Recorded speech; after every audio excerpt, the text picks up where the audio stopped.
Welcome. Today we're going to be exploring a film that didn't just define a genre, it completely reshaped the cinematic landscape. We are, of course, talking about James Cameron's 1991 science fiction masterpiece, Terminator 2, Judgment Day. That's right. And for anyone listening, you almost certainly know the basic story. Arnold Schwarzenegger's T-800 is back, but this time he's reprogrammed. He's the protector. Exactly. He's protecting a young John Connor from, well, a far more advanced threat. The T-1000, that liquid metal assassin played so memorably by Robert Patrick. But our goal today is to go, way beyond just recounting the plot. We want to really unpack what makes this film such a landmark. So we're going to get into the history behind it, which is incredibly complex. And the production itself, the revolutionary technology that basically changed Hollywood forever, and the incredible transformations the actors went through. And finally, the themes. The social and philosophical ideas that I think feel even more relevant now than they did back in 1991. Absolutely. We want to give you the full context for why this film isn't just a great sequel, but a true cultural event. Okay, so let's start at the very beginning. And that beginning isn't on a film set. It's in a legal and financial war over the rights to the franchise. It really was a war. You have to remember, the first Terminator in 1984 was this huge, unexpected hit. A sleeper hit, really. Completely. It made over $78 million on a tiny, tiny budget of about $6.4 million. So with that kind of return, you'd expect a sequel to be rushed into production immediately. You would, but it took 7 years for T2 to happen. And that massive delay, it all came down to, well, bad blood and money. So what was the root of that? The problem started with the financing for the first film. To get that $6.4 million, James Cameron and the producer, Gale Ann Hurd, had to give up 50% of their rights. They sold half the rights to Hemdale Film Corporation. Exactly, to a company run by a man named John Daly. And that deal, which made the first film possible, also created a toxic environment that made a sequel seem, impossible. So it was personal. Very personal. The source material is clear that the sequel was stalled until 1989. And while Cameron was busy with other films, like Aliens and The Abyss, the real roadblock was this open hostility with Daly. I read that it got pretty heated between them. It did. At one point, Daly tried to change the ending of the first Terminator without Cameron's consent. It almost came to a physical fight between them. Wow. Yeah. So when you have your director and your rights holder nearly coming to blows, a collaborative sequel is just... It's not going to happen. Cool. So on top of that creative animosity, there's the financial dispute. A huge one. Yeah. By 1990, you have this bizarre situation where the key creative, Team Cameron, Schwarzenegger, producer Gale Ann Hurd, even the special effects genius Dan Winston, they were all actively suing Hemdale. Suing them for what? For unpaid profits from the first film. So they're not just fighting for creative control of the future, they're fighting for the money they were owed from the past. It's pure Hollywood drama. It is. And this is the moment where Arnold Schwarzenegger becomes the key player. Right. By this point, he's arguably the biggest movie star on the planet. The biggest. Yeah. And he knows Hemdale is in a tight spot financially. So he takes matters into his own hands and goes to Carolco Pictures. An independent studio he just had a massive hit with on Total Recall. Exactly. He personally convinces them. He persuades Carolco to just buy the rights outright to end the stalemate. So Schwarzenegger is the catalyst. He breaks the logjam using financial muscle. He does. And that negotiation, by all accounts, was brutal. Carolco's owner, Mario Casar, later said it was the single most difficult deal his studio ever made. And the cost was just staggering. It really was. The total price just to acquire the rights ended up being $17 million. That's before a single word of the script was written. $17 million. Let's put that in perspective for a second. That's more than double the entire budget of the first film. It is. Just to get the permission slip to make the sequel. It's an incredible figure. And where did that money go? Well, about $10 million of it went to Hemdale, which got John Daly out of the picture for good. But they also had to buy out Gale Ann Hurd's share. She got $5 million for her stake. That's right. And there's an interesting little detail there. After her divorce from James Cameron in 1989, she'd actually acquired half of his remaining stake for a symbolic $1. So the ownership was a complete web. A very tangled web. And that initial $17 million investment put Carolco under immense pressure from day one. They were already deep in the hole. Which brings us to the budget. This is where the story becomes legendary. Casar, having spent all that money just to own the property, he knew he had to get Cameron. He had to. But he also played hardball. The sources say Kassar just flatly told Cameron that the film was going to happen, with him or without him. And he made him an offer he couldn't refuse. An offer of $6 million, just to write and direct. An incredible sum for the time. It was an all-in bet. Kuroko knew that Cameron's vision was the only way they could possibly make their money back on that huge initial investment. And Cameron, now holding all the cards, did not hold back. Not at all. He had this vision that required technology that, frankly, didn't really exist yet. Yeah. So the budget it ballooned. The final number, when you include marketing, was somewhere between $94 and $102 million. And again, you have to understand what that number meant in 1991. It was obscene. It instantly made Terminator 2 the most expensive film ever made at that time. It shattered all the previous records, and it was specifically the most expensive independent film ever. The industry was in shock. People weren't just reporting on the cost. They were predicting total catastrophic failure. The phrase, "it will bankrupt Carolco," was thrown around a lot. It was. It was seen as this monumentally reckless gamble, even for a project with a star as big as Schwarzenegger. And the payment structures themselves show how wild the financing was. We have to talk about how they paid Arnold. Yes, the breakdown is it shows the sheer scale of it all. Schwarzenegger's salary was set between $12 and $15 million. Which was an unheard of figure. Completely. But the truly unique part was how he got paid. To ease the immediate cash flow problem, Kuroko paid most of his salary by giving him a financed $12.75 million Gulfstream third jet. Wait, they paid him with an airplane? They paid him with an airplane. So they're financing his salary with a huge depreciating asset. I mean, that's a level of Hollywood accounting that is just mind-boggling. It tells you two things, really. First, the incredible negotiating power Schwarzenegger had. They were banking on his international appeal to guarantee the returns. And second? Second, it shows that the project's costs were already outstripping Kuroko available cash. They had to get creative. And in the end, those predictions of bankruptcy, they weren't entirely wrong. They weren't. The film was a colossal success, making over $500 million. But Kuroko did file for bankruptcy just 4 years later, in 1995. Though it wasn't just T2's fault. No, there were other financial problems at the studio.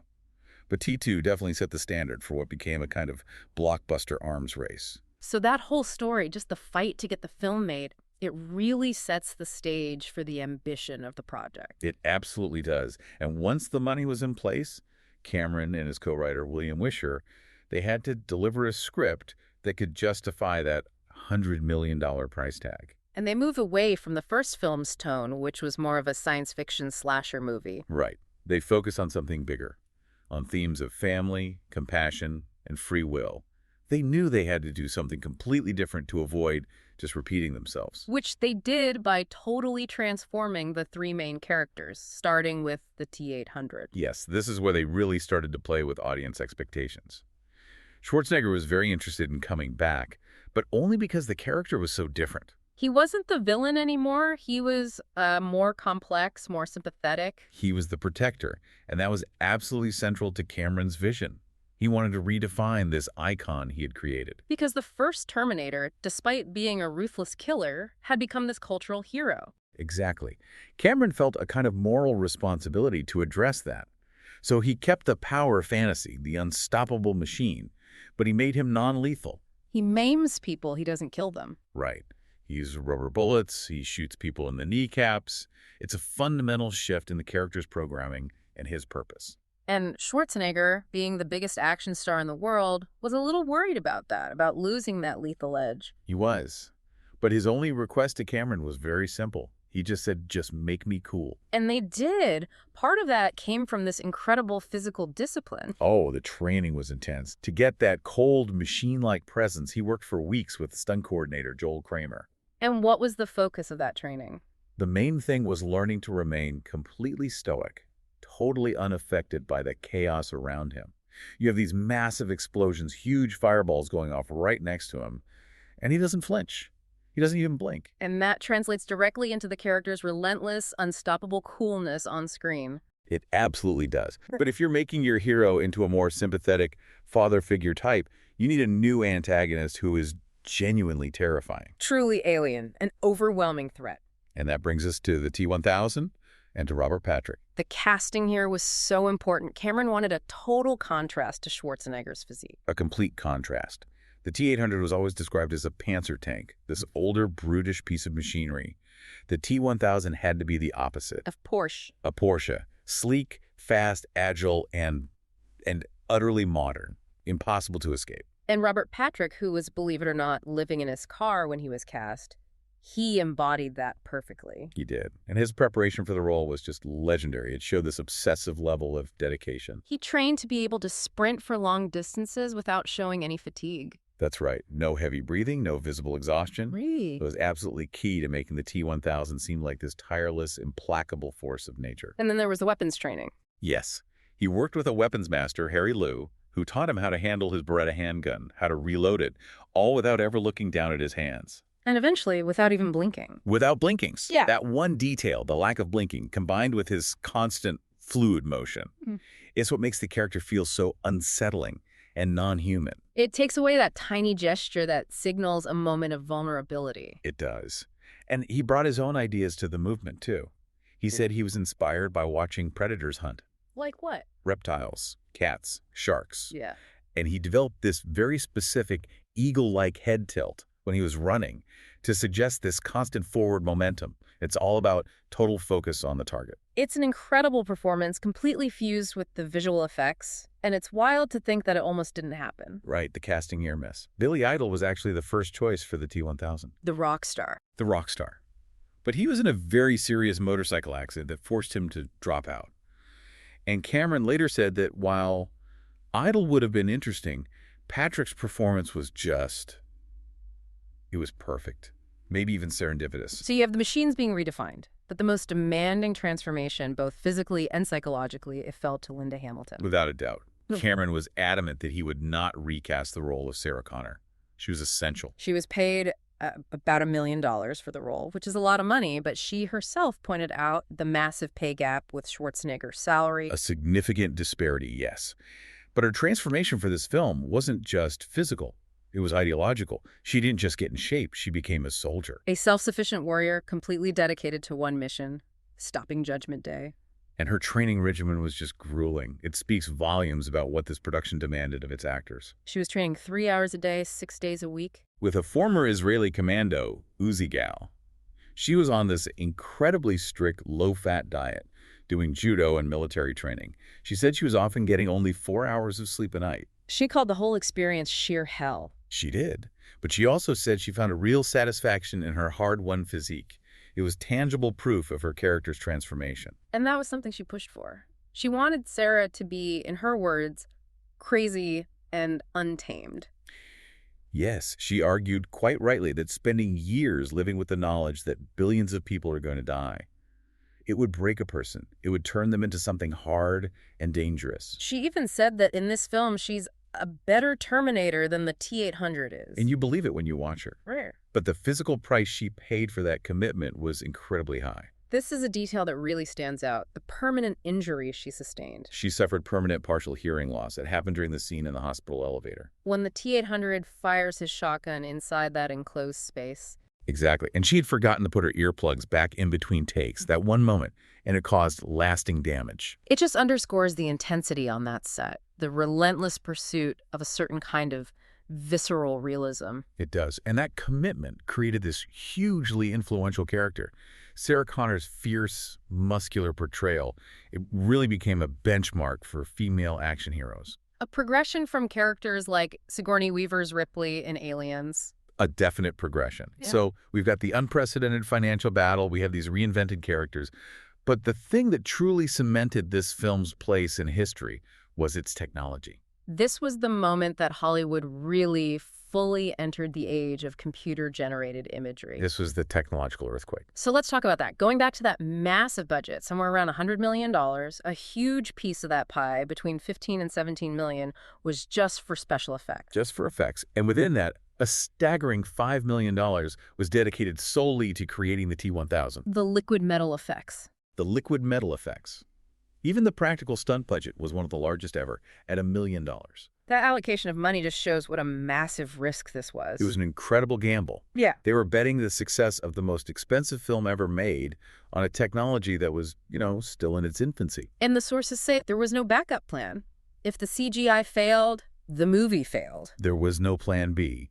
They were compositing these brand new digital effects with Stan Winston's brilliant practical models, and if it didn't work, there was nothing else they could do. And what's amazing when you think about how iconic those effects are is how little screen time they actually have. It's one of the most interesting facts about the film. The T-1000's morphing liquid metal effects.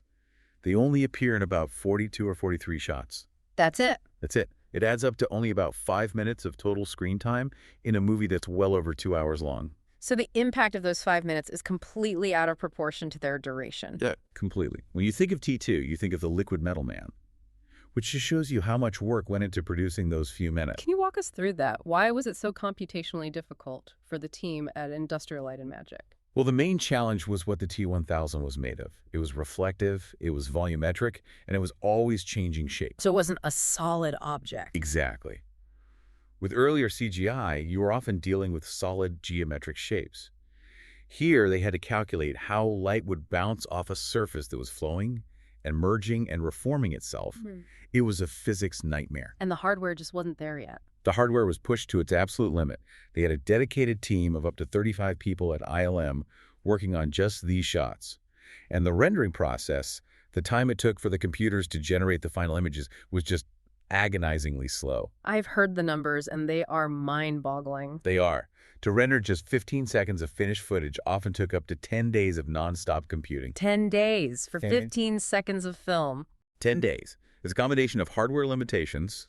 They were using early silicon graphics machines, and the sheer complexity of the software they had to write to make it happen. So every frame was this incredibly complex physics problem that took days to solve. Essentially, yes. And that enormous time crunch put the entire production schedule under incredible pressure. They were delivering the final print of the movie to some theaters the night before it was supposed to premiere. It was down to the wire. It was down to the absolute last second. But despite all that chaos, what they produced was miraculous, and it changed the film industry forever. It's seen as this pivotal moment for visual effects. Universally.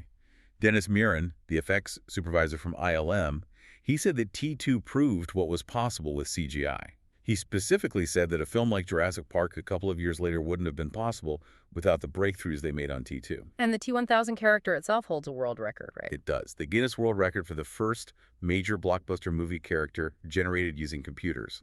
But there is a bit of a nuanced legacy there. In hindsight, some critics have pointed out that while T2 showed what was possible, it also may have contributed to a kind of over-reliance on CGI. You do hear that argument, that it shifted the industry away from the challenges of practical effects and stunts and toward a mindset where you can just fix it in post. It definitely paved the way for the modern blockbuster formula. High budgets, a dependency on CGI, a focus on franchises for a global audience.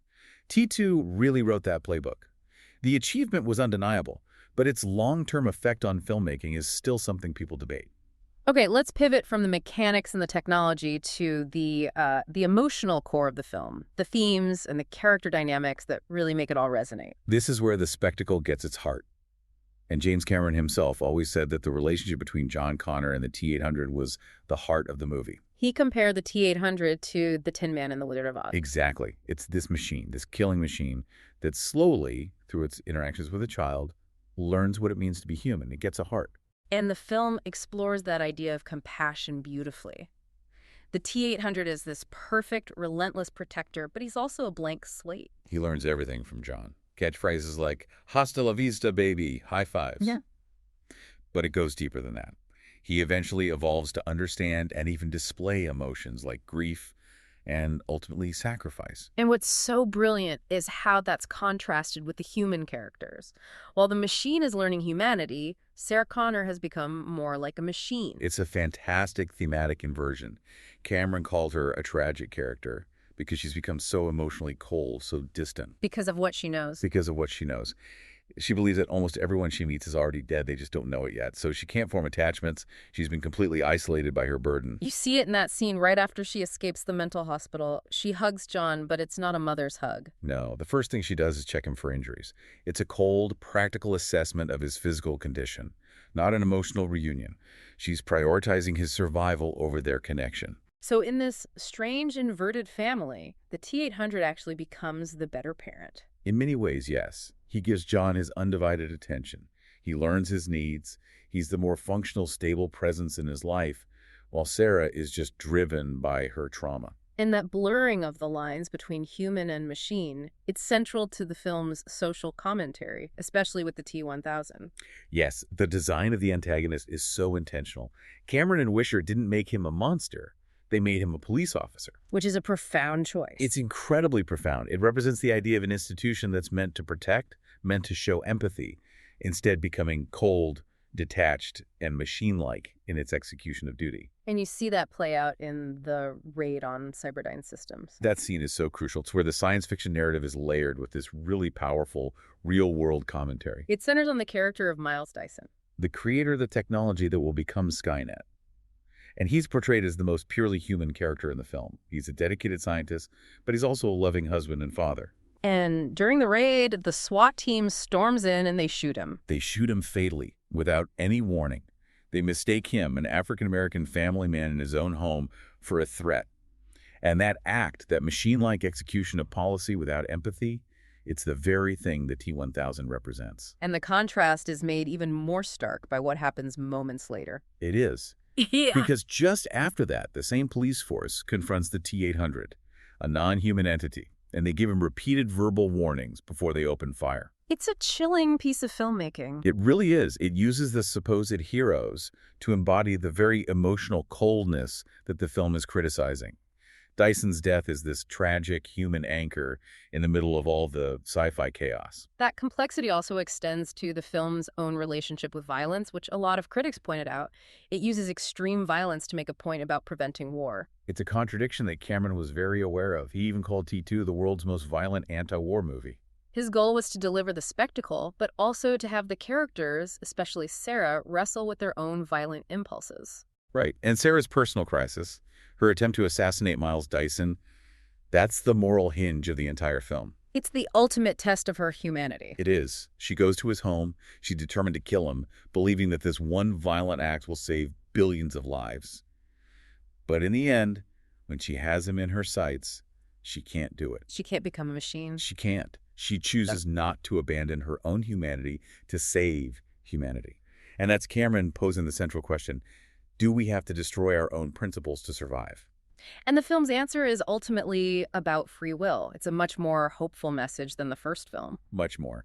It's summed up in that key line, the one Schwarzenegger quoted so often: no fate but what we make. The idea is that if a machine can learn the value of a human life, then maybe humanity can learn to control its own destiny too. There are also some other interesting social readings of the film. We talked about Sarah Connor as this feminist action icon. A huge step forward for female-led action films. Her physique, her capability, it was all celebrated. But some critics also noted the subtle limits that the blockbuster formula still placed on her. That's a very sharp observation. As capable as she is, as skilled as she is when it comes to the final showdown, her efforts to stop the T-1000 aren't quite enough. She needs the P-800 to step in at the last second and save the day. Exactly. So you get to admire this incredibly strong female hero, but the male protagonist still gets to deliver the final sacrificial blow. It's a reflection of where Hollywood was at the time, sort of hedging its bets. And then there's a fascinating economic interpretation of the film. Yes, this was probably unintentional on the filmmaker's part, but it fits the context of the early 90s perfectly.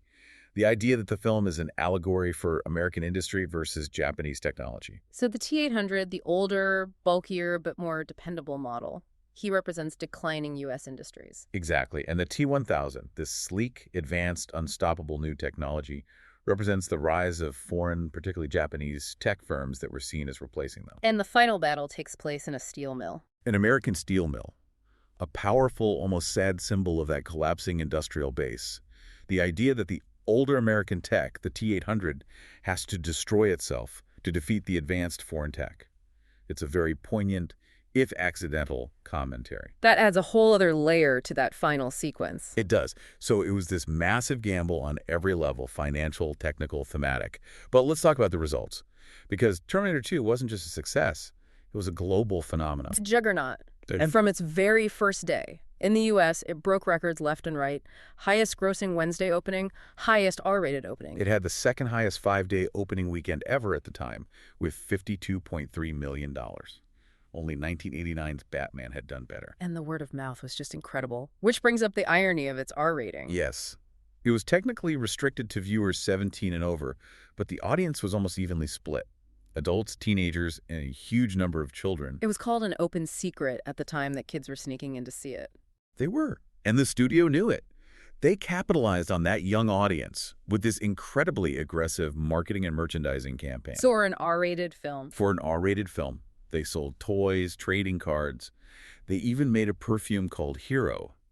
By 1997, that merchandise was estimated to have generated $400 million in sales. A staggering number.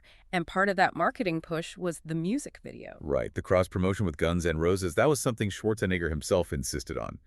The video for You Could Be Mine was a huge hit on MTV and tied the film directly into the biggest rock band in the world. And internationally, the success was even bigger. Monumental.